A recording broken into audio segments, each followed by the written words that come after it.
Hello, Potter Than Hellions. Welcome. Damn, wrong podcast. Hey, this is Steve from the Potter Than Hell podcast. Welcome to the show. This is the Shout It Out Loudcast. But before we get going, I want to ask my guy something. BC, are you feeling low with no place to go? Yeah, and I'm thinking I'm going to scream. Hey, BB, do you recall Days in the City? Yeah, and I think back, oh, what a pity. And hey, Dylan, do you feel uptight on a Saturday night? Yeah, man, my heater's broken. I am so tired. Well, I'm going to throw another log on the fireplace and listen to the Shout It Out Loudcast. Oh, yeah. Steve, stand by my side, and I'll be next to you. Oh, God. Shut the fuck up, BC. Hey, what's up there, Kiss Army? Tom and Zeus, another episode of Shout It Out Loudcast, episode 115.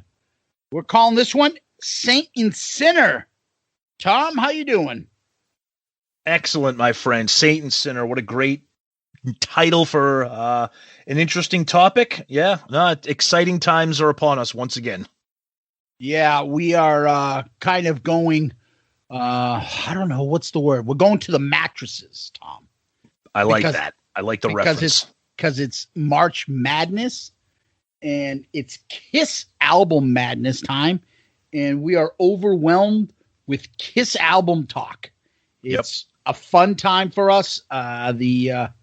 The Madness tournament is as big as ever. And lucky for us, they keep growing, and this year is no different. So I know we started off last week. We did the episode about the Madness tournament coming up. Well, as always, buddy, we always go to feedback first. What do we got there? What do you say there? What do we got there? What do we talk to? What do we got? Yeah, so the poll for last week was we wanted some people's thoughts on our number one seeds. So the number one seeds that we came up with were Alive, Destroyer, Love Gun, and Ace Frehley's 78 solo album. So we asked everybody which of these could have also been a number one seed. Oh, and these results make me so happy. The options were Alive 2, Creatures of the Night, Rock and Roll Over, and Kiss, the debut album. Overwhelmingly, Rock and Roll Over with 38%. Wow. Alive 2, 26%. Kiss with 20%. And shockingly, Creatures of the Night came in last. Wow. And that actually makes me very happy because I was afraid the Creatures of the Night nuts were going to vote for that thing to go all the way through there. But I don't know. This is only a little poll here. As you're listening to this right now, we're in the middle of the polling, depending on when you hear this episode. The first round could be over. You could be in the middle of the first round, again, depending on when you hear this episode. But yeah, so a couple comments on that poll. Before you go on, Tom. Yes. Before you go on, what was Creatures of the Night's percentage? 16. Well, that's 16. Not that bad. It's not single digits. No. It wasn't single digits, no. Okay. But I was surprised that it came in fourth out of those. I never thought it would come in fourth. Really? What did you anticipate? I thought... Yeah, see, that's a good question. That's tough. I don't know. Maybe it's an urban legend that people are like obsessed with Creatures of the Night. I just thought it would never come in. I thought maybe the debut album would come in last, but I don't know. It was just surprising to me. I was thinking the debut album would come in last as well. Yeah. It's funny because when we thought about this poll, really what we were getting at is the most feedback we got obviously wasn't about Destroying Alive. It was about Love Gun and especially Ace being number one seeds. Yep. But as you can see from those albums, you have the people so far in the comments back that are like, yeah, Ace. Yeah, I have Ace. So that's why they are a very loud vocal minority that think Ace is, can't do wrong. And that 78 album is, mint. And, we wanted to be a little bold. I mean, we could have done the mid albums in Alive, but I think that was too easy. So I think we switched it up a little bit. And I thought it was the right call. But anyways, I know you were going to go on to the comments, so go right ahead, buddy. Yeah, a couple comments. So our good friend Steve, he says, all of these are way better than Ace's album. I would go for Alive 2. All right. And then our buddy Zandon, Ace Frehley's 78 is mostly a dud.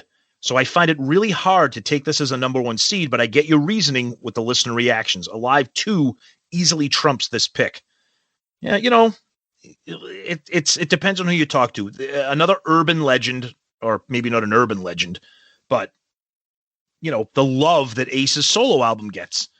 Now, that being said, do the people that love Ace's solo album love it more than Alive 2 or Rock and Roll Over? I don't know. But like Zeus said, it was interesting, and it was a change of pace, and it got people talking, seeing Ace as a number one.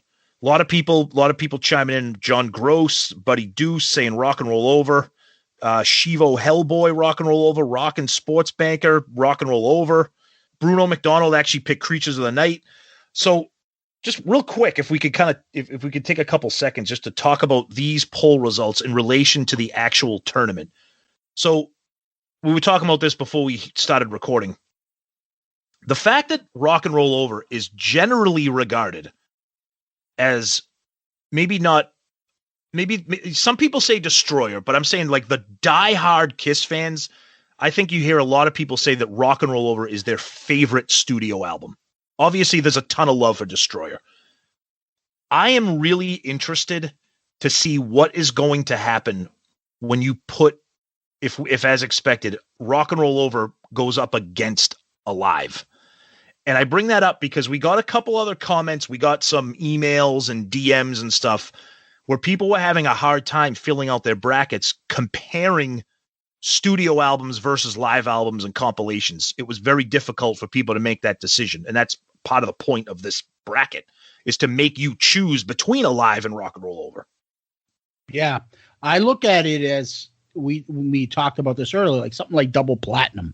Yep. I don't look at it as like, am I taking fucking, I don't know, Bob Marley's second CD versus Legend? Right. It's not the same thing. Like double platinum has a major nostalgia because it came out during its heyday. The gatefold, the feeling of it, the inside, it's just, there's something about it. It's not smashes, thrashes, and hits. A greatest hits album done by the band. Double platinum has a little bit more emotional attachment with Kiss fans than anything else. So it'll be interesting to see. Now, if you sit there and go, well, look, I got 20 songs versus 9 songs, of which 2 I don't really like, you would go, okay, well, easy. I take the greatest hits one. But you're forgetting when you bought it. You're forgetting the cover. You're forgetting how much you like that the order of the songs that they come in. There are little things, intricacies of each album that make a difference. So we'll see how that works out. What ends up being a little weird is when you get into like MTV Unplugged. Now you got different eras, or you get into Kiss Rocks Vegas. Dude, who the fuck is blowing up your phone again? I'm trying. See, now I can't do anything but hold it in my hand because I put it on something and it still vibrates because I'm sitting at a wooden desk. Take a guess at who's blowing up my fucking phone right now and your phone. It's something stupid like, yeah, I fucking think Halloween is third album is as good as fucking Led Zeppelin 4. Oh, Richie Cott's No is better than Hell No-ween. Yeah. As I was saying to Tommy earlier, I'm like, isn't that the guy that was on Ace Frehley's Trouble Walking? No. He's like, no. I'm like, yeah, the guy that did a song with Peter Criss, Emperors of Rock. No. Richie Scarlett. If you're wondering who's blowing up our phone right now, by the time you hear this episode, the live stream will have already happened. So it's Pooney again. Oh, number one pick.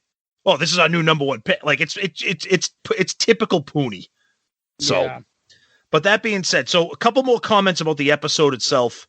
Andy jumped in and said the sheep will automatically pencil in Animalize over Badlands, and that is a shame because it curb stomps it.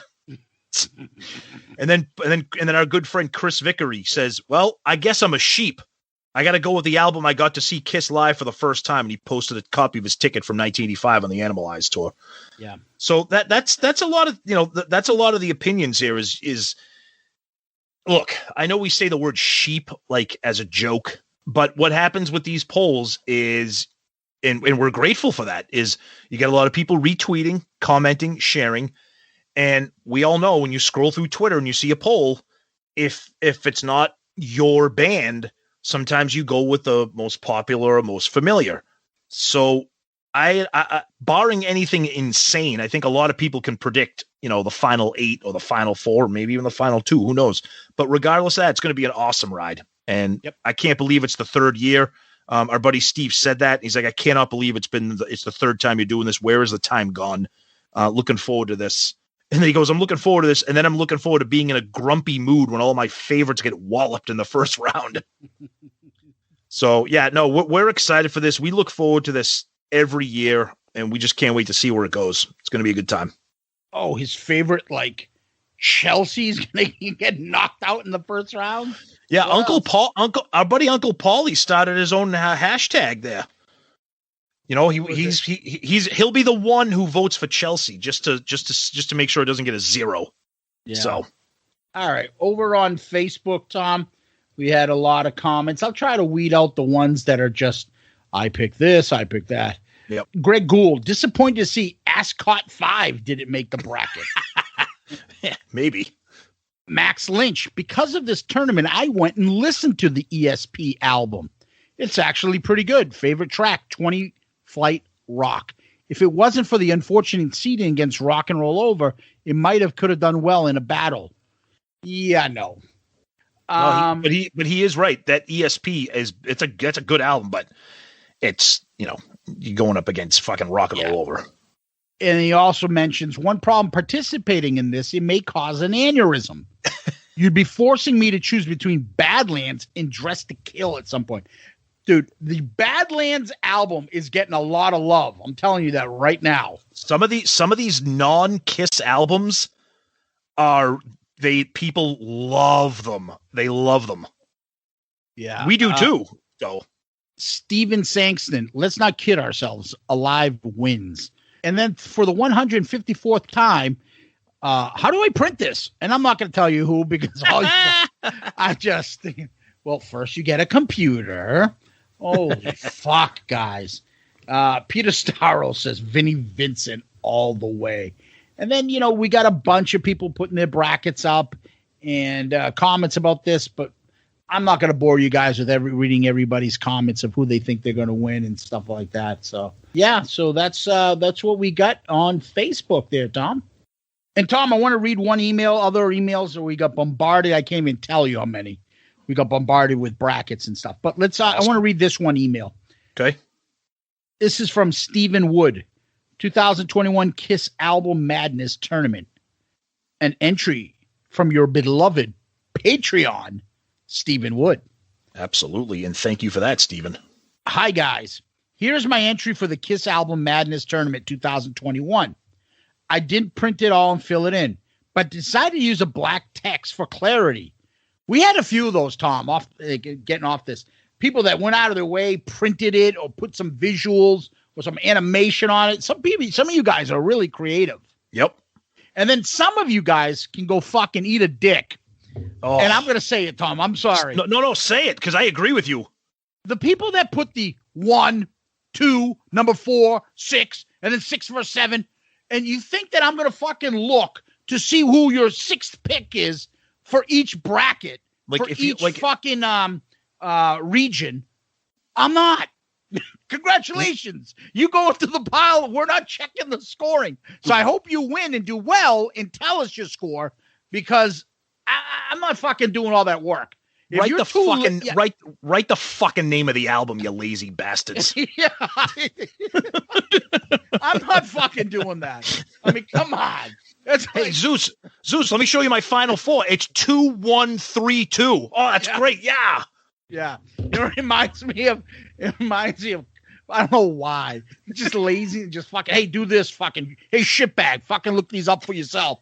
It reminds me of fucking, what's his name? When Daryl goes, hey, man, take care of this. And he throws the shake at a team. And it fucking just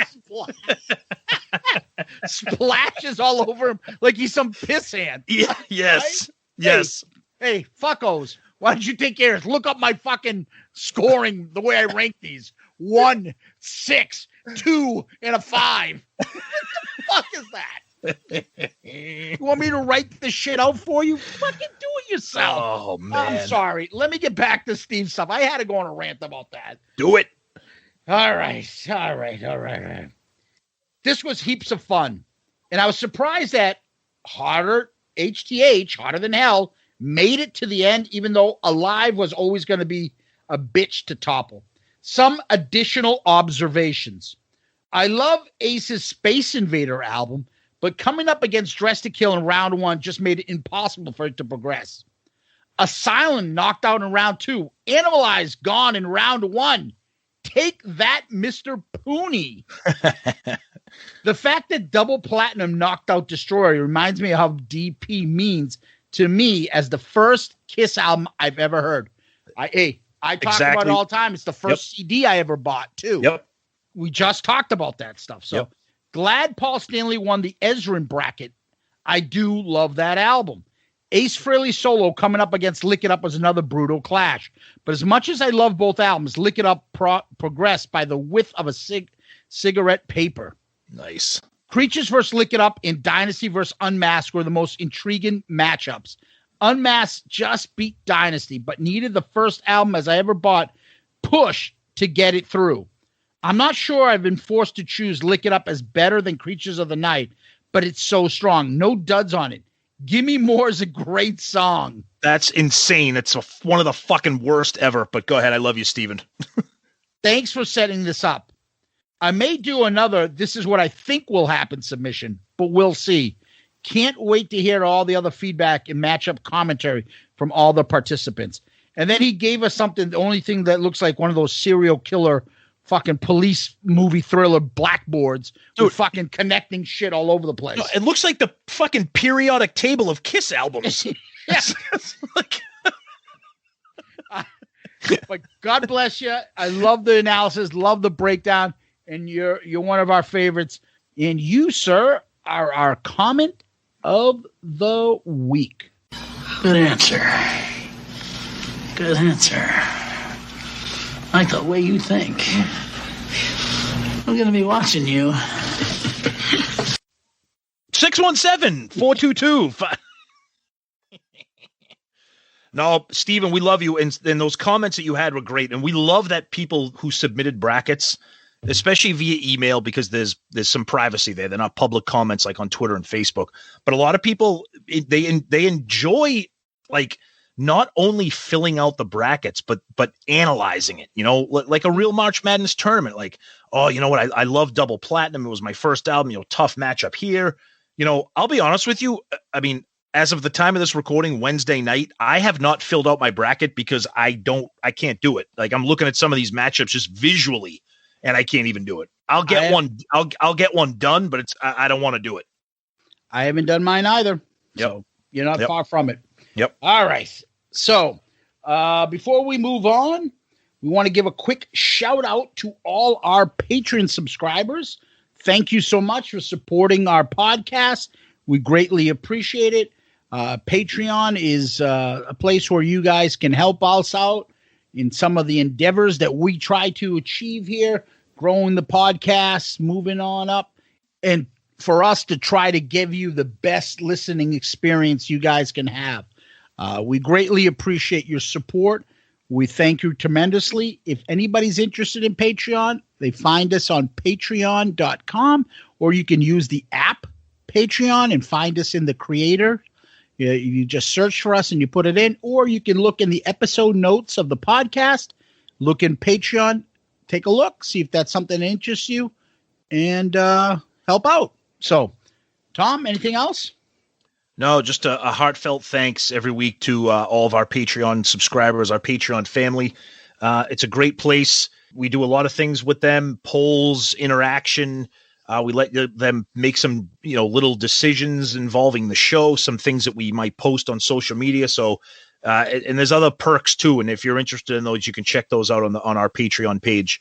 And again, we just wholeheartedly appreciate the support we've gotten so far. Yeah. So that being said, Tom, what's going on in Kiss World? Okay. So I posted this thing. I saw this on another KISS group from a reliable source. I would like to think a guy that I see on KISS Facebook groups posting news and pictures, etc. So he posted something, and then I shared it to our groups about Vinnie Vincent doing something called May Metal Madness, which appears to be Saturday, May 29, 2021 in Nashville. Now, the problem with this is that when you go onto Vinnie Vincent's website, there is no mention of it at all. So I don't know if it is a brand new event that hasn't made its way to his website, or the graphic that we shared, it looks the exact same quality as the other events that Vinnie has done. So right before we started recording, I went on to VinnieVincent.com, like it says on the graphic, and there's nothing there, no mention of this. So stay tuned if it's a real thing, if that's something you're interested in. I know there's people out there that are interested in this stuff. So have at it if that is something that you're interested in. Yeah, there was a couple comments on your post, Tom, in Facebook that I thought were kind of funny, to be honest with you. Go ahead. When is he going to start to use his updated photos in his promos? Yeah, seriously. And then someone wrote, when same week his boxing is released. should be soon. Then a bunch of people are like, hard pass. He'll take the money up front. Yeah, and then there's a couple comments on Twitter, Tom, I want to mention. Uncle Paulie said, cool pick, where the hair is huge and the arms are tiny. Gotta love Private Cuthano. Oh, God. And then this one by Buck. Who in their right mind would pay 1 penny to watch Queenie Vincent stuff himself in a pantsuit, waddle around in my Aunt Louise's Steinmart boots, playing bar chords on Lick It Up? I've seen the videos. He's half the player and twice the size of 80s Vinnie Vincent. Oh, man, that's rough. Yeah. That's rough. Poor Vinnie. Yeah. Well, again, I don't even know if the thing is real, but I saw it, thought I'd share it, and it's not on his website. Who knows if it's going to be added, if it's a real thing. Like I said, if you're interested, keep checking. Yeah. Poor Vinnie. And then this past week, we celebrated the 45th anniversary of Destroyer. And they celebrated it by dropping a shit ton of merchandise on kissonline.com. Tons of stuff if you're into that. Like, some of the stuff is pretty awesome. I didn't get any of it. My major disappointment here is that no 45th anniversary vinyl as of right now. And I'm hearing whispers that the orange Shout It Out Loud single that we got might be it, which, if is the case, is absolutely mind-numbing that you don't honor the 45th anniversary of arguably your greatest record by not releasing some box set or something. I know they did Destroyer Resurrected a few years ago, with some of the remixes and stuff, but to just release a single I hope there's more. Well, it's waiting 5 years. You'll see some more shit come out. Yeah, that's also on true. The 50th. That's true too. Yeah, I'm not into it. Like, there's no new music. I don't need a fucking Kiss fucking bowling jacket and whatever else they had out there. You don't? No, I don't. I'm sorry. You don't need a Kiss. You don't need another Kiss coffee mug. No, I'm all set with that. Okay. Then our good buddy Gene is still at it. Fucking stockbroker Simmons is fighting with fans all over this. Here's one that he gets into about a mask with somebody else, and he's with a guy named Chico Suave. And Gene starts quoting the statistics of how many dead. So, Chico, you need to get informed. You may appear smarter than you actually are. Wow. Again, he loves to throw their names back at Chico Suave. Oh my god. Oh man. But anyway, there is what? There's one more. There's somebody called Cosmo Space Cat. And he's writing about something, and then Gene writes back, Cosmo, comma, as though he knows this person and he's having a conversation. Well, he's being personable. He's being, respectful. Private business have a right to refuse services to you if you don't wear a mask. And, just. Yeah, I know. Then I want to end on this one, and that is Mr. Stanley Paul is all over the place promoting his album. The IOI video finally came out. Oops. Not out by mistake, this time for real. Oh, boy. And he's all over the place being interviewed. He's posting all his interviews. He's posting shit like a parent would post shit about their kid's Little League team win. Yep. Oh, look, this is in the local fucking Shitburg town's fucking newspaper. Oh, hey, look, the Arlington Advocate has a review of Soul Station.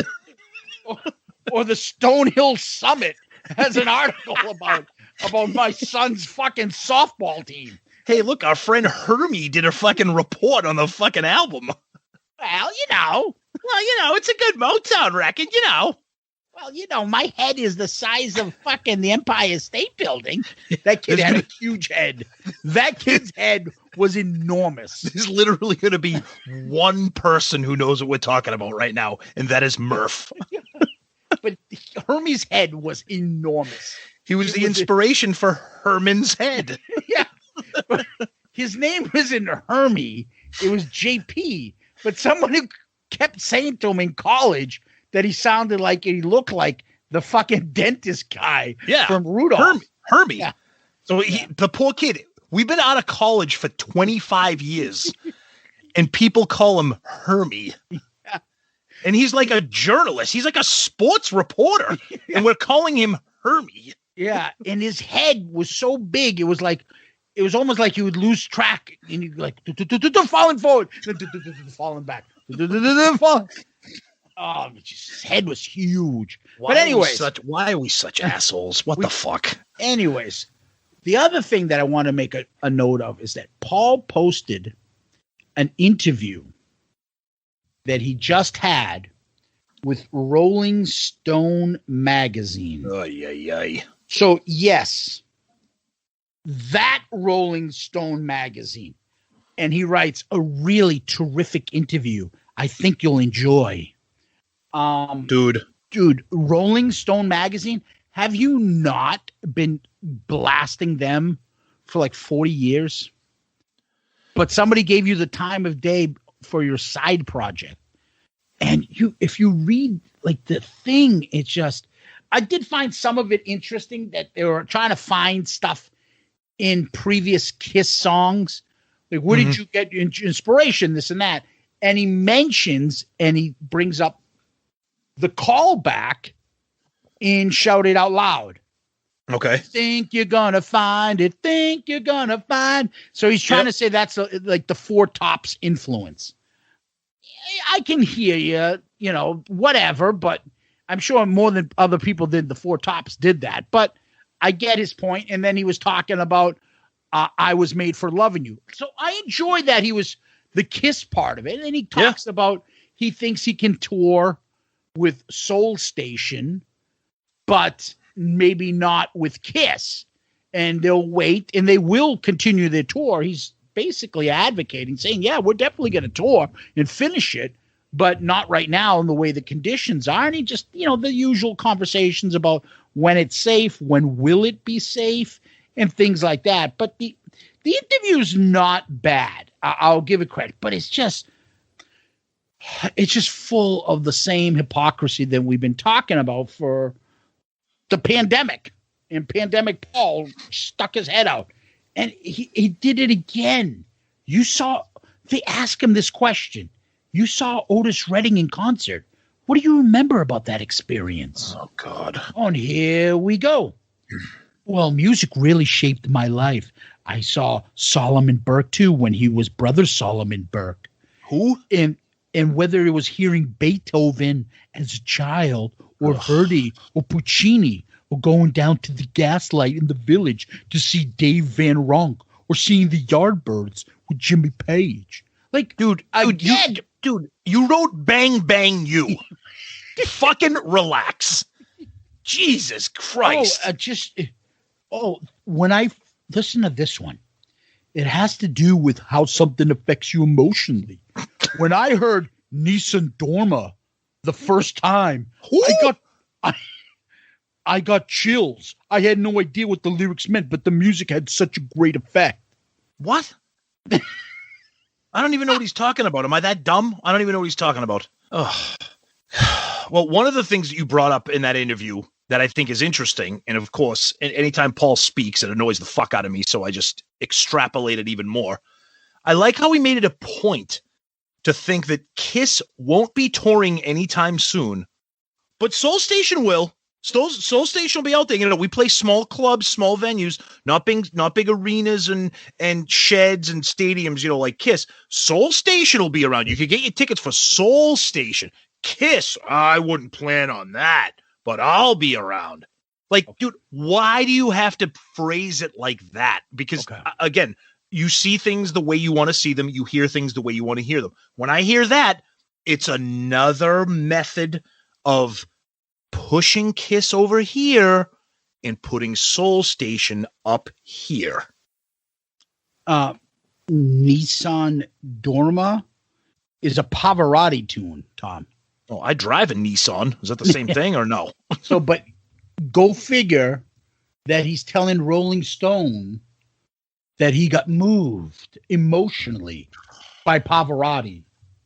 Dude, they are not going to respect you. They are never going to let you in their club. And you used to act like you didn't care about that. But now you are. So there's a few things here I want to fucking get off my chest here about Do it. I'll jump in. So go ahead. Number one, why isn't Kiss releasing any new music? The music industry. You can't make money off it. Is Paul trying to make money off of this? Is Paul doing this album to make money? Mm-hmm. Supposedly, you do music because you enjoy it and you love it. Now, I will give him credit. He seems to really enjoy this. And if you're a millionaire like he is, does it matter if you make $100,000 instead of $1 million off a record? No. He did it and he loves it and he puts it out there and he has. Have you seen how much he's promoting this? Kiss is talking about it. Kiss puts up there, Paul Stanley will be on a half an hour on this. Paul Stanley doing this. Paul Stanley doing this. I mean, Twitter was around in 2012 when Monster came out. I don't remember them pushing it like this. They're pushing it like left and right. And I think somewhere along the line, and we'll get to that topic, this is Paul saying, fuck you, Gene. You used Kiss as a way to get you up, like he says in his book, when he always shits on Gene. If you read the book or you hear the audible version of it, he always says that he uses my band to produce his needs or, you know, his ventures. And that's not right. You're not fucking using the Kiss Army and your Kiss fame to produce this side project for you personally. Yeah, it was surprising to me. You just said it too. Surprising to me to see the Kiss social media pushing this as hard as they are. He's been working hard to put just out there interviews left and right, going on fucking interviews that he would never go on before. He would never do that for Kiss and all that stuff. He so wants that fucking pat on the back. He's so looking for validation. He so needs it. He's doing all this shit for this fucking album. And the harder the harder he tries, the more pathetic it looks to me. Now, again, you can see it that way. I just look at it as hypocritical. Why aren't you doing that shit about Kiss? That's what I mean. You're known for. That's what you're there for. That's what I mean about being pathetic. This music needs to be appreciated. I'm not trying to replicate it. I'm not trying to take from it. I'm trying to show the love for it. You know, why don't you fucking put that energy into Kiss? Because you obviously have the time. You obviously still have the musical ability to put an album out. You have the chops. You have the stuff to put a Kiss album together. Obviously, it's going to need some help in the studio, but you can do it. Why aren't you rewarding your fans with that? Why aren't you enjoying what you did to get there? Like, have you been phony with us? Like, is Kiss been an act that you've done for 45 years so that you can become fucking Paul Stanley Sir Paul Stanley, which you will never become. You're not becoming Sir Elton John. You're not. So stop with this shit. And I look over at Gene and the record industry, you can't make. Who gives a fuck, you asshole? At what point is you have enough money? You're not losing. I'm not taking money from your pocket, Gene. You can't put an album out together. You can't say, you know what? I've got a fucking couple ideas. You know what? You can't meet up and take fucking Phil and a couple of your Gene Simmons band and do some fucking a live edition of some of your deep cuts and say, fuck you, I'm putting this out. Wait, there's so many things you could do. There's no money in it. There's no, who gives a shit? Is Paul doing this right now for money? Or is he, self-indulgent? He needs this for himself, or else he's going to have a fucking mental breakdown and his therapist told him to go out and do this or something. I don't know what the fuck this is, but he's doing it. So it defeats all those excuses they've made of why they won't put a new album out. If you think about it, Tom, they've released 2 albums in the last 20 years or so? Yep. And it's 2 funny albums. too, and it's funny, couple things regarding Gene in the record. So when you come out there and tell us that there's no music in the record in the industry right now, so are we to interpret that as everything that you've done up to this point was only for the money? Let's not be foolish. Obviously, artists want to get paid, but because now you think that the well has run dry, now you're like, fuck it, I'm all set. I'm not going to do any music. Fuck the fans. Fuck the music. If there's no money, I'm not going to do it. And then another thing, what's the profit margin on that? That's right, all that exactly. matters. Is that it? Then another thing, Alice Cooper just dropped a brand new record. I'm not an Alice Cooper fan, but we have friends who are. It's getting rave reviews across the rock community. Okay. Gene Simmons keeps saying rock is dead. Well, guess what, Gene? You are the demon in one of the biggest rock bands in the history of rock and roll. Make a fucking record and prove to everybody that rock is not dead.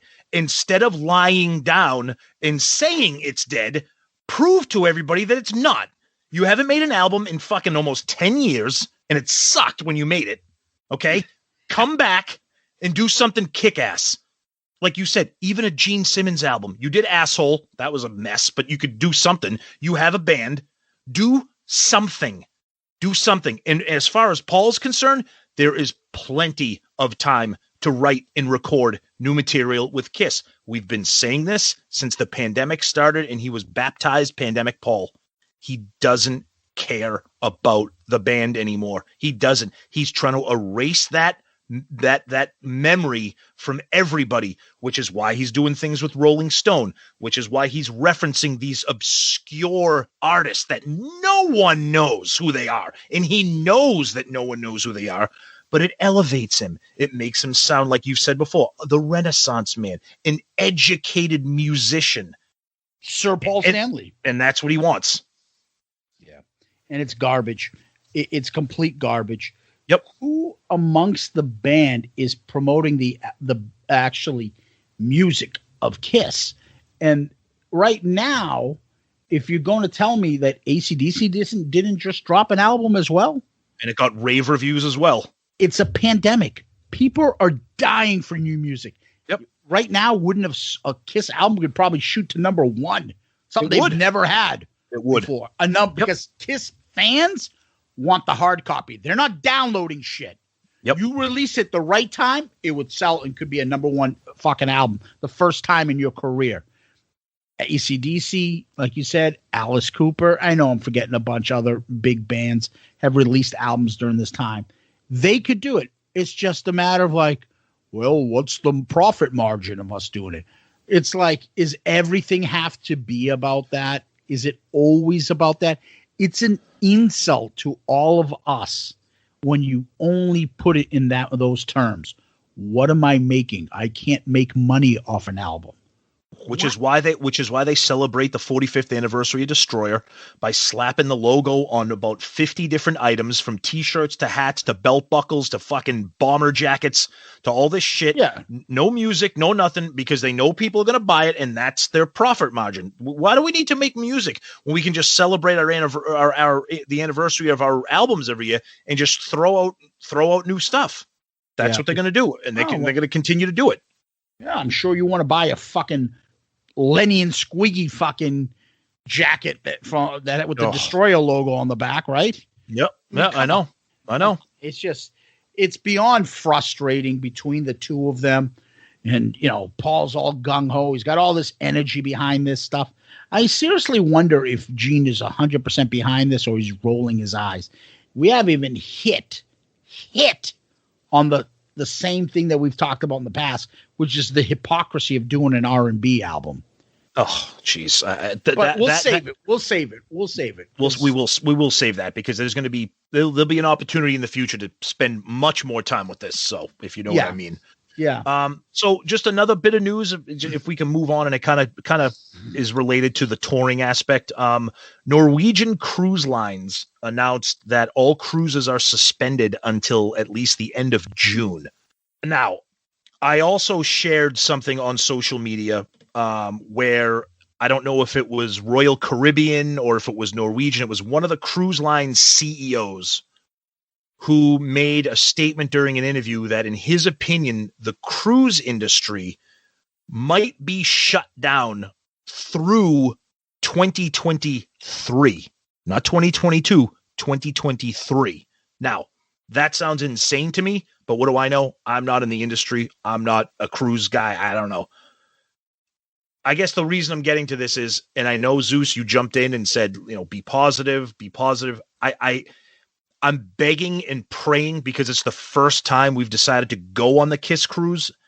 I just don't know if it's going to happen. I mean, we're almost into April and things are still being postponed and delayed. I don't know. We'll see what happens. So we have to wait to see what happens on July 1st to see what Norwegian's decision is moving ahead. Again, the Kiss cruise is not until the end of October. So we got 7 months to go. And hopefully we talk about this with people doing the right thing, paying attention, being safe, getting vaccinated, etc. Things hopefully get opened up again and start to live life. We will see, but obviously people are on edge about that. And same thing with our tour that's supposed to be in August. Who knows if that's going to happen too. So those are a couple things that everybody's talking about right now. Yeah. Well, it's St. Patrick's Day parade, Tom. So let's talk about some fighting. Nice. Good segue. Good for you. Yeah. I'm trying. Bravo. Bravo. And so when we were thinking of topics a while back, I came across, as I always do, my late night rabbit holes of YouTube videos. YouTube.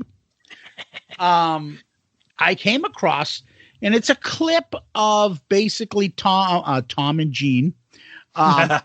It's a clip of Paul and Gene from, you can tell it's the revenge era, the bomber jackets, Gene and the fucking goatee, and Paul with his long hair parted to the side.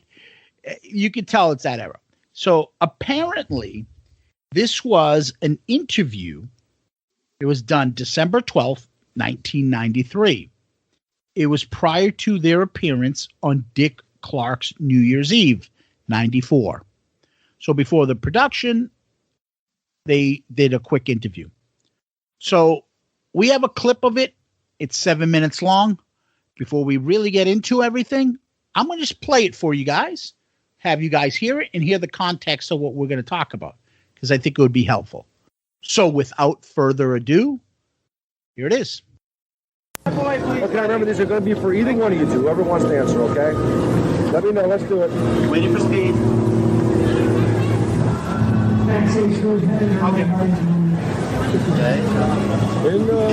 What about that silly music in the background? That's okay. I knew that. Okay, yeah, we got to go with the music, okay?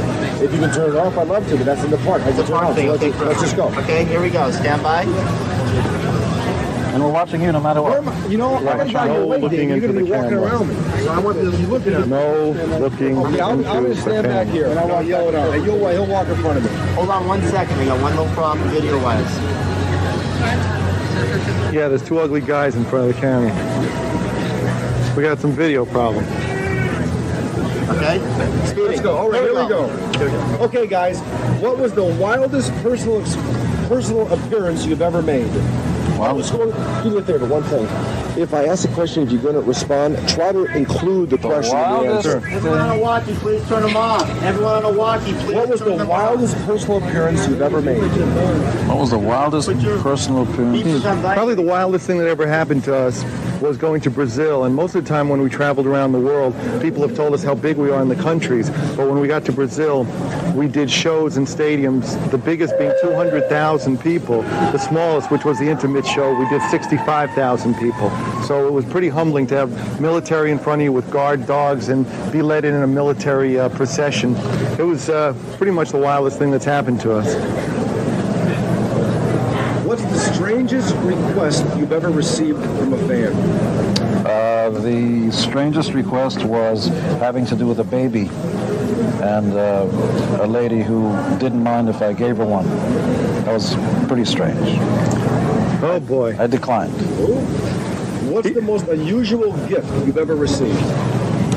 Most unusual gift? The baby.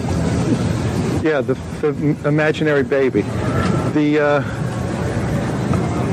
We get so many gifts all the time that it's hard to say what the best is. You know, obviously you can always make up stories or tell things about women and rock and roll and partying, but I think the best thing and the biggest gift we've ever gotten is 20 years of doing what we do. And that comes from the people, and that comes from their heart and soul. So that's a little more important than, you know, we can talk about, oh, there's so many women. Any idiot can get a woman when they're on tour. But this is a lot more important and a lot more heartfelt than the bragging about the other stuff. Would you cut? Hold on one second. Cut this off for a second. Would you stop cutting me down in front of a camera? I don't go for that shit. Go on. I don't know. All of a sudden, like whatever I say, all of a sudden, don't listen to this idiot. Don't do that anymore. Go on. When was the first time you realized what effect you had on your fans? Probably the first time happened in New York City when we first got together. We were opening up for local groups that never really made it, and immediately we knew because, in the beginning we were just playing rock and roll and didn't really have a sense of what it really was, and then we saw the effect it had on the people, and then we immediately knew this is big, this is going to happen fast. When you first started out, who were your own idols? When you first started, who were you looking up to in the way of music? Well, there was so much happening with music. I think obviously Elvis and stuff like that has been an influence, but I think more importantly, if you go back further, you get to the blues and stuff like that. And if you're going to be influenced by rock and roll, you got to go back a little further. So obviously you got Elvis, you got the Beatles, but you also have Howlin' Wolf, you have Muddy Waters, you have people who really wrote the book that everything's based on. Then obviously you get the Who, Led Zeppelin, things like that, but your homework's important.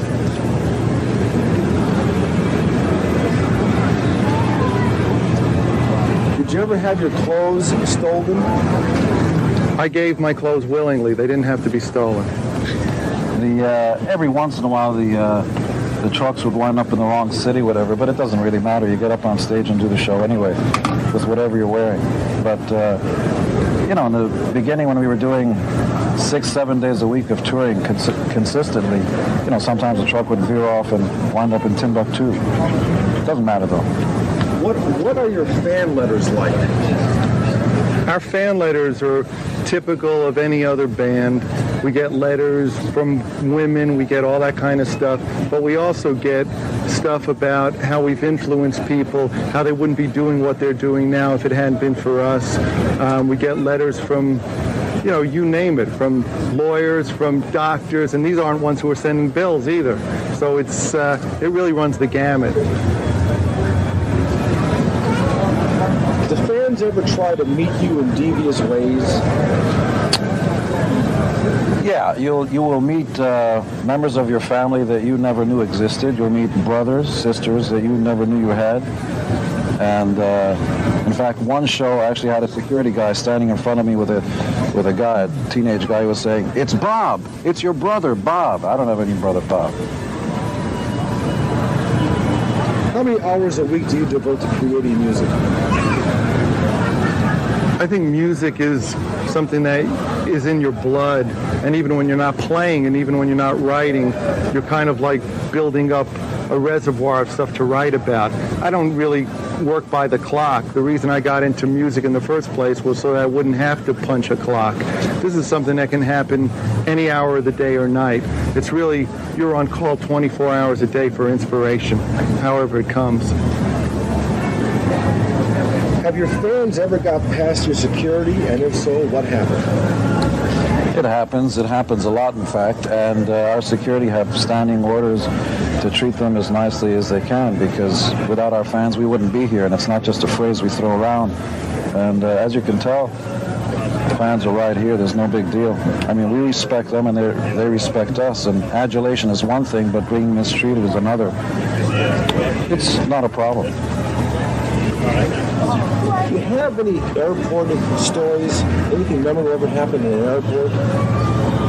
Memorable things happen in airplanes, but, in airports, you get snowed in, you wind up sleeping on a seat, waiting to get a plane, you're in between flights. But airport stories, I don't know. Let me see this. Is there anybody left in the music industry that you would still like to meet or you'd still like to play with? I have a feeling at some point I'm going to meet Elvis, but that's not going to be for a while yet. That's it. Thank you. Thank you, guys. You want us to leave this on? Thank you. Yeah, I want to, yeah.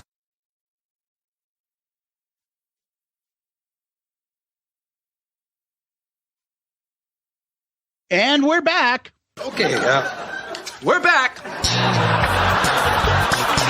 So, you guys got to hear it. Obviously, the fun part was in the first minute or so. And if you find it on YouTube, it's always something like Paul and Gene arguing, Paul and Gene fighting, and everything. We'll get to obviously the big part of it. But, here they are. It's prior to the production. Apparently, when they performed on the Dick Clark show, eventually, there's other YouTube clips of it I've seen of them. They performed Rock and Roll Night in Making Love. This is Revenge era. That's crazy. With Bruce playing and stuff. Yep. I've seen the clips of it. I don't know if they played more, but they played those two songs. You start off lighthearted. If you watch the video, Paul just seems to be like, all right, how long? 20 minutes? Yeah, we can fit this in. He's got his arms folded. He's got kind of like, all right, what do we got? Let's go. It definitely helps to watch this. Yeah, he doesn't want to be there. Yep. Gene got his Gene, I'm funny, and I got my canned lines. I got them in my pocket. Ask me questions. I want to throw them out. I'm ready to put them out for you.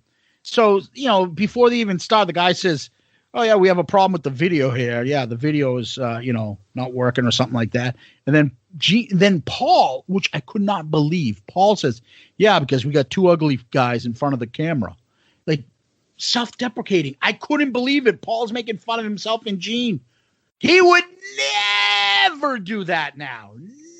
Never do that. That was a different era, a different Paul. Yes. And the guy's like, whoever the guy's asking him the interview is like, hey, try to include the question when I'm phoning. I'm like, Jesus Christ. After all the interviews these guys have done, they probably like rolling their eyes like, what the fuck? What?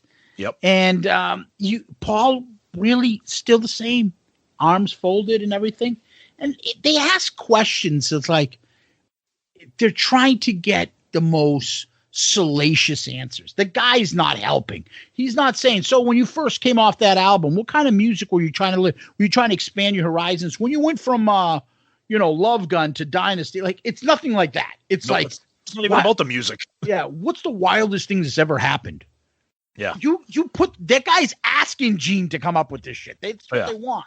Yeah. And Paul is not having any of it. Paul's like, well, we went to Brazil and people talk about how big you are. And then, in certain countries, then you go and you see Brazil. And obviously he's talking about the fucking insane Creatures of the Night tour in Brazil. Mm-hmm. A couple 100,000 people saw them. He's talking about that.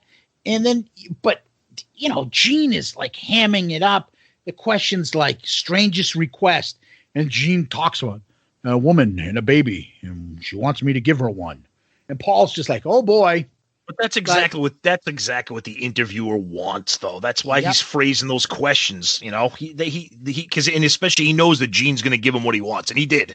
Yeah, and then like, what's the most unusual gift? And then Paul's like, "Oh, you mean besides the imaginary baby?" So already he's throwing the digs in there, like cutting down Gene's stupid fucking fantasy like life that he's trying to get everyone to believe he's living. Yep. But Gene seems like he's still jovial. He still seems fine. And then it gets into where it goes off. And that's when Paul starts saying, well, any idiot can get a woman on tour, you know, but the best gift that we've ever got is 20 years. And that comes from the people. You know, Paul giving that. That's usually the Gene line sometimes. It's like, you, the fans. Yeah.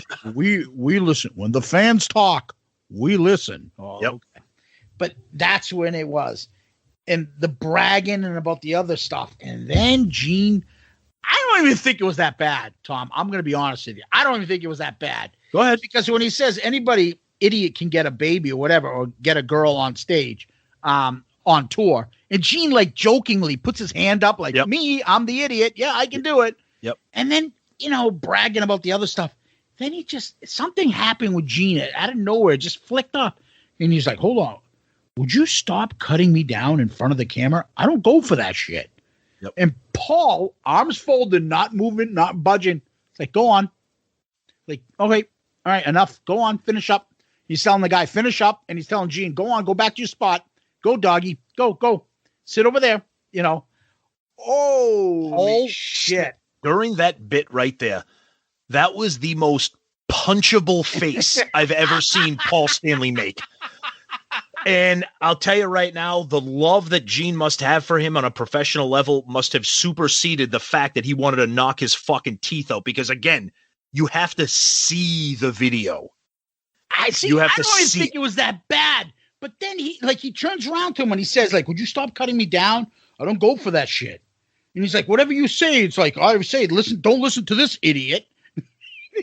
He's telling Paul, like, you're making me look like you're undermining me in front of everybody, making me look like an idiot. Whereas I see Paul going, you're doing that all by yourself. I'm so sick of listening to your stupid cliches. That's why we're on this fucking tour and we're fucking doing stupid shit because you and your stupid sayings are all an old, tired act. Yeah, but Paul was being a smart ass when he made that. He's like, yeah, you know, that's better than, you know, bragging about the women. It was a direct dig right to Gene, and it wasn't even called for.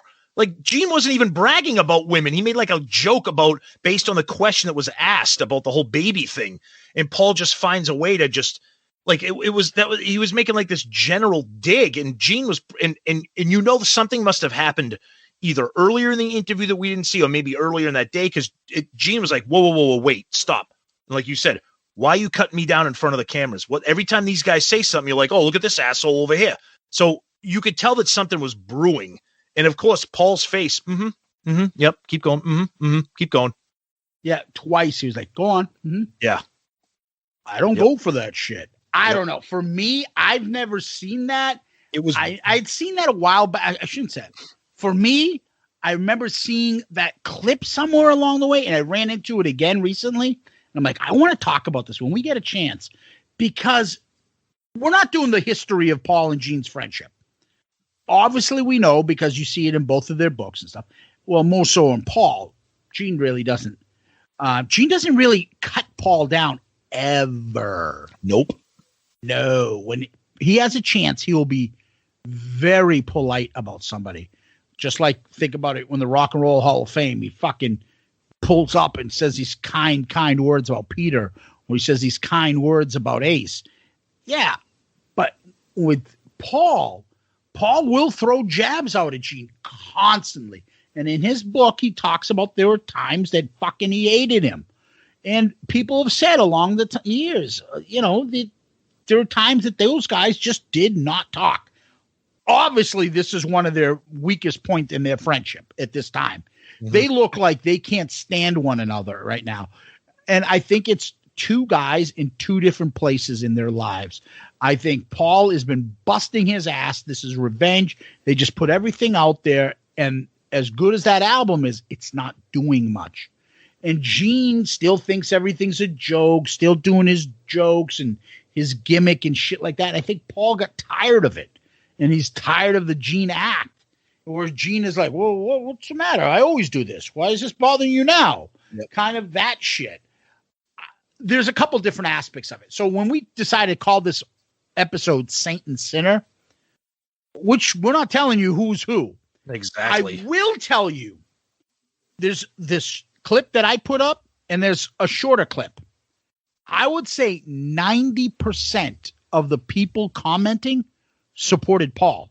And I was shocked to see that. I definitely thought the YouTube crowd would be shitting all over fucking Paul and taking Gene's side. Everybody was defending Paul. Yep. It was way overwhelming Paul's favor.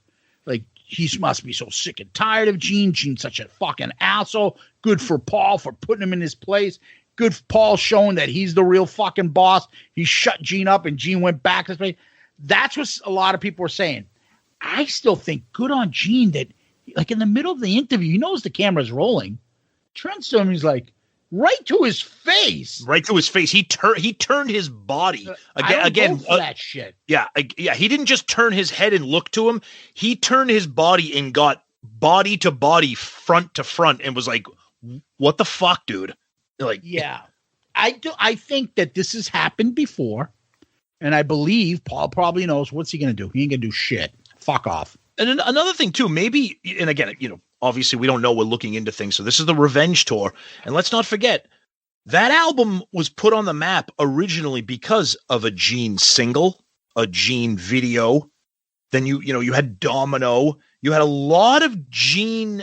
This was a Gene album. Now, obviously Paul had, I Just Wanna and, other stuff on the album that was big. So maybe Paul is like, because we know how protective he is, how sensitive he is. And maybe he's like, that's his way of putting Gene back in his place. Yeah, we know you're the unholy guy, but I'm the star child. So just stop being like a dick for a little while and just be over there during this interview, because this is still my band. Yeah, you're talking 93. Yep. Reunion hasn't happened. Nope. There is no, this is getting better. Grunge is taking over. Kiss just did a kick. It's like Creatures of the Night all over.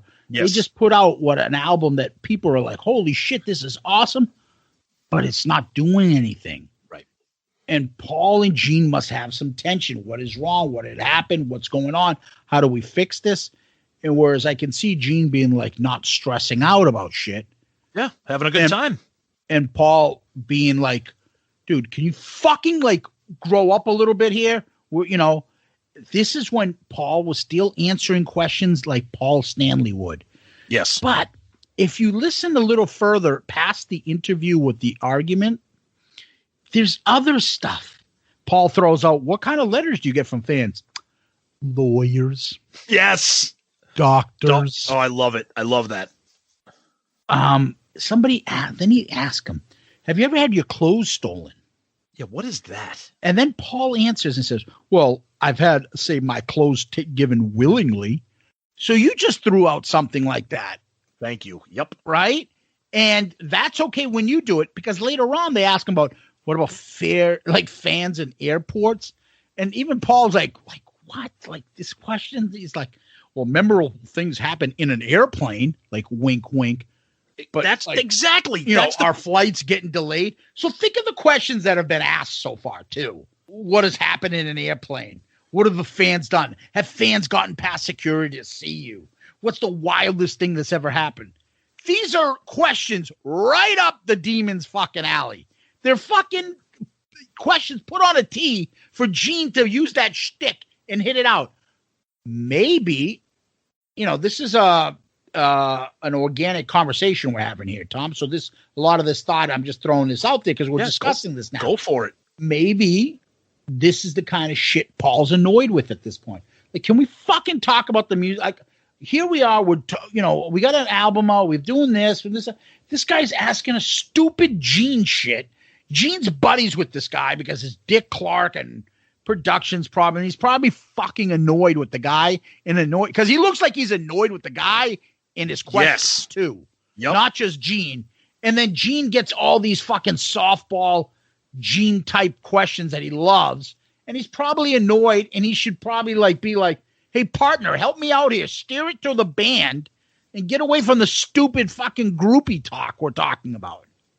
Yeah. The hypocrisy, though, of Paul, it's like, you want this to be like, the fans and blah, blah, blah. And, Gene's over here. He's the idiot banging all the chicks. But then, like you said, you ask a question about having your clothes stolen. Oh, I've had them taken off willingly. Oh, okay.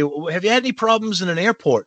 Oh, no, but up in the airplane. So which is it? Like what? Like you can be like the I don't want to use the word misogynist because that's a little bit too dramatic. But you can be the guy making all those jokes. But when Gene does it during an interview and gets funny, that's when you're like, oh, it doesn't take a fucking idiot to do that. Or but Paul can be that guy. It's just go ahead. Or maybe Gene is the tough guy or the boss in the relationship. And what Gene said to him was like, I don't go for that shit.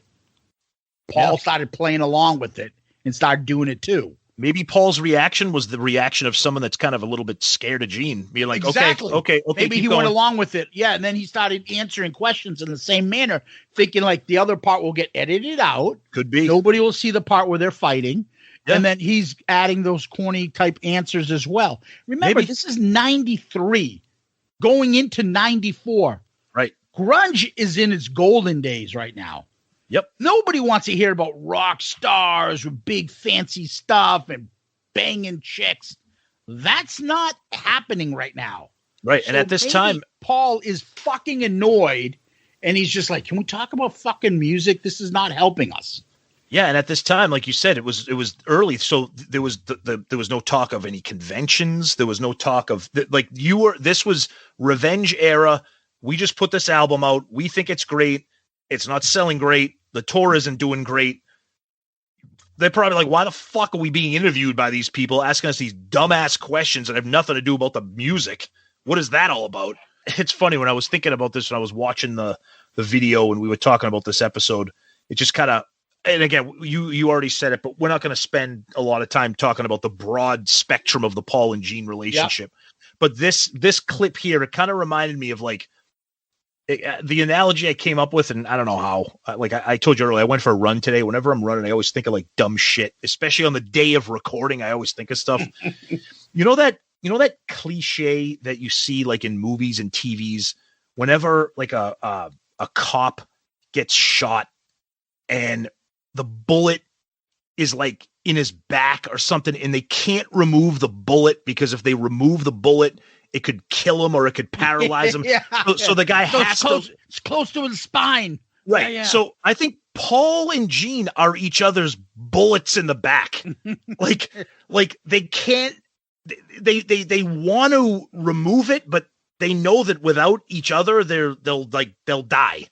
Yeah. Which actually almost could have been in the part of the Kiss World discussion we talked about in the Gene and Paul stuff. Paul has recently said again, they've never been closer. He's his brother and that's his stuff. And his kids are like his nephews and nieces and he loves them and this and that. But, not enough to invite him to his first wedding, but that's another matter. So obviously, again, we're not doing the whole Paul and Gene spectrum of their friendship or whatever. No. We're talking about this specific clip. I just find it fascinating having a Kiss podcast for all the years talking about the dynamic, about the music, the band, the personalities and stuff, that this clip comes up on the radar and you don't really see them. They always hold it really close to the vest. So until Paul's book came out, really, you've never really heard them bashing each other. And then when Paul's book started coming out, Paul started doing the whole, well, yeah, Gene lives so close, I can see his ego from here. Oh, yeah. Yep. Then those jokes started coming out. And then all of a sudden he started opening up about, shit, we weren't always his best friends. We always weren't like this. So I think this is a different aspect. We never saw this shit. Paul and Gene were always you never thought anything of it. You thought they were as close as can be. I think the two things that are really interesting about this video. A, I'll be honest with you, never saw it before. It's hard to find because it's not. It's kind of obscure. And the other thing that's very interesting about it is this entire video in the interview. It's all unedited, so this is like raw footage, and you're seeing an argument, or you're seeing Gene upset. Like in real time, like this isn't edited. This is like in real time, and you know that Gene and Paul thought this was going to be removed, and it might have been removed from the final product. But whoever took this video was like, no, this is going to remain, and that's I think the thing that makes it so interesting is that it is raw, uncut, and it's real. Yeah. It's funny because it's one of those things that you can kind of equate it to us. You guys all hear us, and me and Tom are always laughing and shitting on everything. Oh, yeah. But occasionally, once in a while, you'll catch wind of us arguing when we do the drafts. Oh, yeah. Sorry, I didn't take fucking so-and-so song. Yep. Oh, sorry, I'm not a big fan of fucking country music. Oh, sorry, I don't fucking listen to fucking Arrested Development, whatever that band is. No, Black Sheep. What's the one? Black Sheep, yeah. But which is the big one that you love? Tribe Called Quest? That's it. Yeah. Because we were talking about online about like favorite rap bands. Yeah. I'm like, what's the one that he likes? What that new boy look like Mike Tyson? No, he looked like a bulldog. Mike Tyson. He's better than him too. Yeah, like we do that too before we go on live. Well, you gonna fucking hurry up? Well, fuck you. Why don't you do it? No, fuck you. Okay, ready? Go. Click. Hey, how you doing? Right. Tom and Zeus here. Another episode. We do it too. And if you guys could see it in the background, but you know when it's somebody like it's like your brother or your best friends or your anything, like showtime. Drop it. Put it away. Move on. Go. You don't sit there. That means your relationship is not very strong when someone's like, bye, see ya, fuck off. Right? Yep. And you can't right. And that's a perfect analogy. And it's only been, I mean, obviously Zeus and I have known each other for 25 plus years, but the podcast has been 2.5 plus. When you're talking to a partner in anything, whether it's a band, a podcast, whatever it is, and you spend every day obviously talking about regular stuff, life, jokes, movies, TV, whatever. But you're talking about your product, and whether it is the podcast or whether it is the band, the music, if you aren't having any kind of creative arguments that can be quickly resolved, then you're probably doing it wrong, because you can't be in a partnership with somebody and every day just be like, oh, that's great. Yeah. Oh, yeah, no, I don't care. That's fine. Yeah, no problem. Yeah, no, yep, no, yeah. Like there's going to be, but like you said, cooler heads prevail, and the product is what matters. And that's no. So I guess what we're saying is, yes, Zeus and Tom are the Paul and Gene of Kiss podcast. So print that. Yeah. And it's funny because it's one of those things where you talk about one person versus the other and their opinions and stuff. It's like sports fans and thinking about GMs. I remember they talked about this. Danny Ainge can't do a fucking trade to the Celtics, Boston Celtics. Can't do a deal unless I completely dominate you and win. Well, that's not a deal that anybody wants to work with. What happened to the guy that needed a defenseman and I needed a forward and you needed a forward? I traded you a good defenseman for something you need. You traded me something I need, a forward. It's a fair deal. I didn't rob you. Your guy played well for you, and he's playing well for me. It's okay. It can't be a deal where me and you are sitting there and it's like, I have a partnership with him, Gene and Paul. I need to get all my shit fucking done. Because if that happens, that's not a partnership. And at some point, someone's going to be like, you know what? I'm out of here. Which is leading us down the road. I didn't even expect to go there. Probably why at some point Ace was like, I'm out of here. Mm-hmm. Because, but then again, he didn't put in fucking half the work, so I don't blame them. But after a while, you're like, what am I doing here? It's just whatever you guys say goes. So that's not a partnership to me. Mm-hmm. You can't dominate the other one. You've got to give and take. All right, I'll let you get this one, but the next one I'll get. And if you have mutual respect for each other and mutual respect for what you have together, like the whole part of it, that you like, well, I can't do this. I need to keep this together and this and that. So I'll give him that. My ego can take that. It's not a big deal to me. I'll let him get this. I'll let Tom put this fucking picture of fucking Peter Criss falling down the stairs as our Friday flashback when I really don't want to. And then he'll let me come up with the fucking, I don't know, put a picture of the Ripper up in comments about her fucking dropping hot ass on a Tuesday night when it's fucking back-to-back Meatloaf Monday and Taco Tuesdays. Like, there's, maybe he's not into the fucking Ripper jokes. Well, maybe I'm not into the fucking topics of fucking Rush or something. Whatever. Right. But it works. You got to give and take. And I think there's a lot of that behind-the-scenes stuff with Paul and Gene, and they realize it. I think, and this was the first time that we actually got to see it. Yes. That was the interesting thing. And I also think, kind of circling back to what we were talking about with Paul and Soul Station, and correct me if I'm wrong, and I'm sure if I am wrong, somebody will correct me.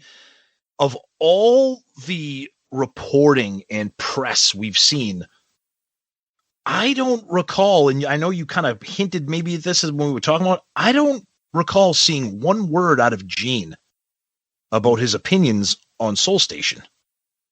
Has anybody asked him? Has he told? Does he? How can he not have an opinion? And why is it? I want to know, not because I think he's going to shit on Paul, but because I truly want to hear him ask that question and say, yeah, you know what? Good for Paul. He's taking a break from, whatever, and we're going to do this and that. He hasn't been. How do you not ask your partner? How is that? How does Rolling Stone not ask or anybody say, Gene, Kiss is kind of, COVID, the tour is on hold, no new music from Kiss. Your lifelong partner, Paul Stanley, putting together Soul Station. Thoughts? Why has that not happened? And if it has, I've missed it and I apologize, but I have not seen that anywhere. Yeah, or maybe Paul behind the scenes is like, what the fuck, Gene? You're the king of promotion and you're not fucking talking about my album? Bingo. I don't know. We don't know what's going on behind there. And then Paul maybe is getting, we're reading all into this shit. But that's all you can do. That's now all Paul's like, hey, fucking Johnny Schmuckballs, put up a fucking thing about my album coming out. Kiss, whoever's running our online social media. Maybe. Because remember, if you read Paul's book, he used to fucking get so pissed off at Gene that Gene, and he would say that Gene's using my Kiss, my band Kiss, which I have a part of, and obviously him as well, for his creative stuff to help him personally. And he would bitch about that, or that he would use Kiss likeness or Kiss stuff to promote Gene projects. Yep. Or, hey, get some fucking buddy's producer's son to come do background vocals on my album so that you can get a fucking movie role over here. Mm-hmm. Like, fuck you, you're doing this shit. So I think what comes around goes around. And I think Paul's like, well, fuck you, I'm doing this now. And honestly, I think Gene's like, I don't give a fuck. I'm not going to fight with you, Paul. I was just going to say Paul, if this is what you want to do, I will not argue with it. And that's why Paul eventually will probably be like, yeah, that's fucking right. Paul is in control right now. Paul is the band. Gene is the brand. But Paul is right now just running. Everything runs through Paul. Gene seems like he's like, yep, no problem, Paul. Yep. He wants the peace. He's not looking for fucking fights or arguments. He's got his own adventures and stuff. He's also, like, I think worth double the amount that Paul is worth. So as much as Paul says that the greatest, he likes to pretend that he's this great businessman. The best part of Gene's business is acting like he's a great, is convincing people that he is a good businessman. That's such a fucking, that's such a dig by Paul at Gene. Yeah, like shit like that. And I think it comes full circle now with that stuff. But all these feelings, anger, jealousy, friendship, love, respect, all that stuff is involved in their friendship. This was just something that I never thought. And, again, going back to the reaction on the YouTube clip and the comments that I see is they're all fucking Paul. Good for Paul. Good for Paul. Whereas I'm like, they're just being like, Gene is so fucking annoying. It's so over the top. Yeah, he's had enough. Paul put Gene in his place. I still look at it. He might have been right. Yeah, maybe he did. Yeah, he did. Gene had no fucking problems walking in, stepping into Paul's space. Yep. And looking him in the face and say, I don't go for that shit. Yep. And he didn't say, hey, fucking asshole. Hey, fuck you. He just came to him with a fucking sophisticated way of looking at him and told him, stop cutting me down in front of people. Well, he approached him the way a father may approach a child, where your mere physical presence speaks more than the words coming out of your mouth. Yeah. Where you step to him, he's like, "Yep, this is what's going to happen. Yep, if you don't fucking stop, I'm going to pick you up by your hair and drag you out of here." Yep. Instead of saying, "Listen, you little fucking shit." Sometimes the first part is a lot worse than just screaming off the top of your head. But if you notice, Paul's arms are folded. He kind of shrieks his head, like almost like moves his shoulder back, like he's the body language is there. Oh, yeah. Is that Paul is not like standing firm, like right in his face. Like he's not even looking at Gene. No, he's not even looking at him. He's like, go on. Yep. Because I think he knows Gene's not going to do anything. And he doesn't want to show Gene that he's like fearful of him or anything like that. Yep. I don't know. I just think this was worth a discussion. No doubt. I'm fascinated by this. I hope you guys are. I hope that what happens is that you guys go, and I know you heard the clip. Watch it. Yep. It's on YouTube. Put in something like Kiss, Paul and Gene fight, or Paul and Gene argue. You'll see the short, like 2-minute clip, or you can see the 7-minute clip where there's a couple more questions in it. And then if you search a little further, you can see the actual songs that they played on that night, which is like, I think, like I said, Rock and Roll Night and Making Love. Yep. Good stuff. Yeah. Good stuff. So we hope you liked. We thank you for that. And you know what's next. Hi, this is Ed Spansberg of ClickTshop.com. And for all your Shouted Out Loudcast gear and merchandise, please visit ClickTshop.com. At Click T-Shop, you can find lots of Kiss-inspired t-shirt designs, plus mugs, hats, hoodies, pillows, and all new fine art selections. And now, here's your question of the week. Okay, so the question of the week this week, you ready for this, Zeus? Because this comes from my lovely wife. Ooh, nice. Now, it is a little bit of a variation on a very common question that we've gotten. Do you like Kiss? Pretty much. Hey, what's your favorite song off Destroyer? I like Kiss. Do you like Kiss? Oh, mercy. Okay. Come on my show. Be my friend. Be my friend. Be my friend, Godfather. You can act like a man. Oh, man. Okay. So we've had the question, what is your favorite Kiss memory, right? Okay. So this is what is your favorite Kiss memory, not concert related? Because whenever we get this question, it's always like, oh, the reunion show in 96 or taking Michael to his first Kiss concert. Favorite Kiss memory, not performance related. I don't know if they're favorites, but I always think when I think of Kiss, on my own memory is I can always remember the gum in the cards. Nice. See, that's a good one. And the smell of it. Yep. I know that smell. Like if you put things in, like I watch Hell's Kitchen and they do the taste test and blindfold. Oh, yeah. If you put that fucking gum in front of me, I'll know that I can pick that out. I know it's true. It's true. I would say that, but then I would also cheat a little bit, and I'll say the thing that I always loved is the dressing up, like that I did dress up, and I do have pictures. And Peter Criss, and I can prove that he was my favorite since I was a little kid. And then in college, we dressed up again. Mm-hmm. Those 2 times, and then I did Peter Criss again. That was Peter Criss, and that stayed with me. I'm not crazy. I'm not saying Peter's the fucking. I'd rather have a disc of Peter Criss songs than Paul Stanley. I'm just saying he's my favorite in the band. I would say that the dressing up, and my favorite memory I could think of Kiss is the gum. Nice. Okay. So for me, I'll save a memory that I was going to mention. I'll save that because it's album related. So I'll save it for when we get to that album.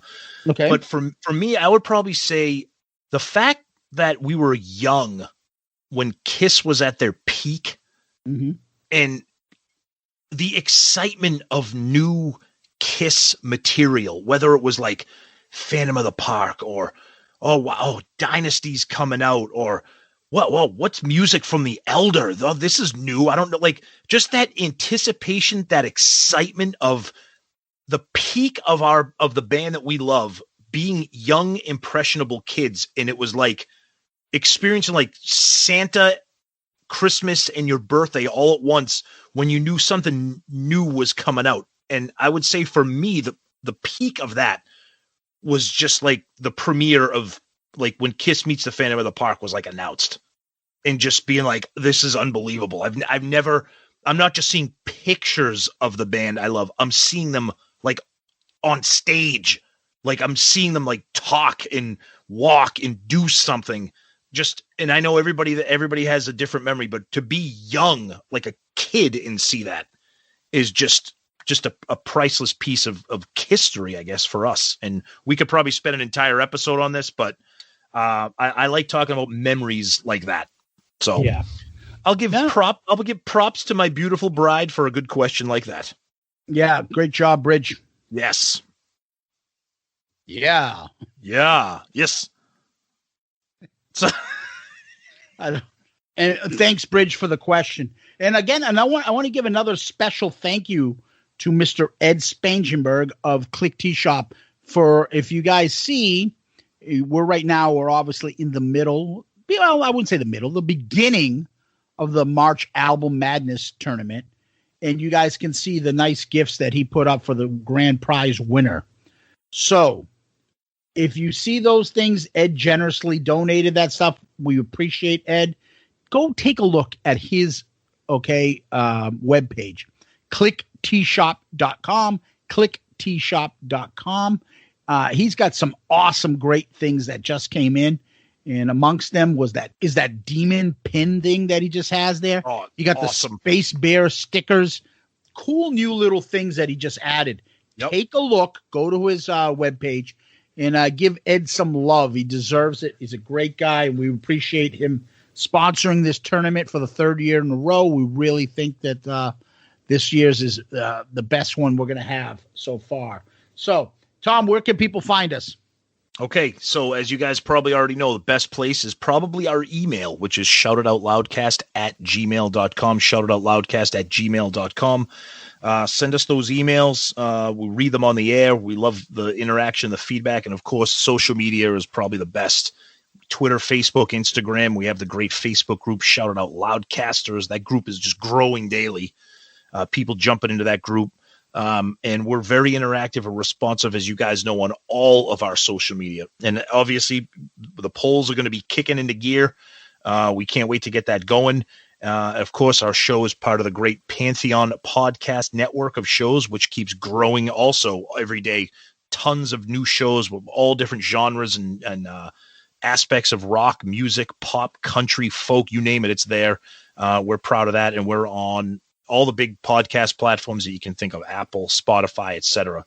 So check us out. Yes, please have those 5-star child reviews going on Apple iTunes. We greatly appreciate those. And if you do give us one of those, please give us a shout out. Let us know that you did. So we'll make sure we read it on the air. Those are greatly appreciated because it gives us a little bit more visibility out there, and it pushes us up the food chain to get bigger and better. Please keep giving us those emails. shoutitoutloudcast@gmail.com. shoutitoutloudcast@gmail.com. The DMs, Instagram, Facebook, Twitter, anywhere you like, please. We love the interaction. That's what makes this show so much fun and so great, is the interaction. While this is going on, obviously the Madness tournament is going on. please feel free if you have any questions to ask us. We will put out breakdown on how to score this and how this is going to work. And people have kind of already asked us because I'm seeing a lot of the same type of winners. I still don't think there's going to be more than one winner, but if there is, we're just going to put your names in a raffle and then pick it out the winner, whoever the winner is. Okay. So if there's more than one winner, that's how we'll do it. Go ahead. This particular bracket, we're seeing, a lot of people are picking brackets based on who they think will win, and a lot of people are picking fun brackets based on personal preference.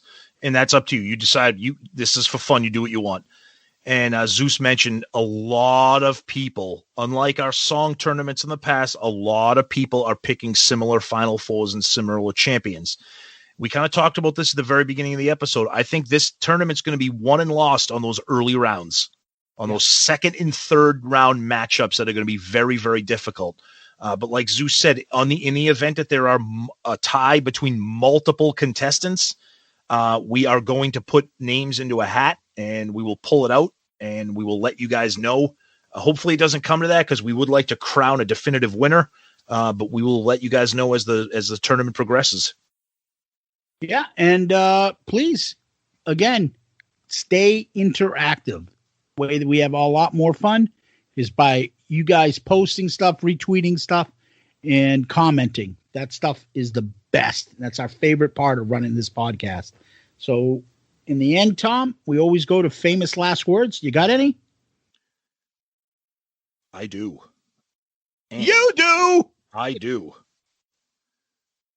We had to fight to be accepted. It wasn't right. And I protested for hanging out. We got arrested. Everyday life in the city. Yeah, absolutely. Woo! On that hard rocking note, we're going to go to this. As we cross the starry sea, powered by what we see, now and then the victory. What did you just ruin? What did you just do to me? Wait till we do that album, Tom. I can't wait. Hopefully everyone else can. Because it stinks. It's not looking good. No. Tom, thank you. Kiss Army, thank you. Loudcasters, thank you. Everybody out there, thank you so much. Zeus, as always, thank you. We hope you guys enjoyed a unique episode here. We were happy with this one. We love these open discussions, and we hope you guys are enjoyed it too. Send us your feedback, not just on this episode, but send us your feedback on the tournament. Vote, retweet, comment. Let's keep this excitement going for a few weeks because everybody needs it. Peace out, Girl Scout.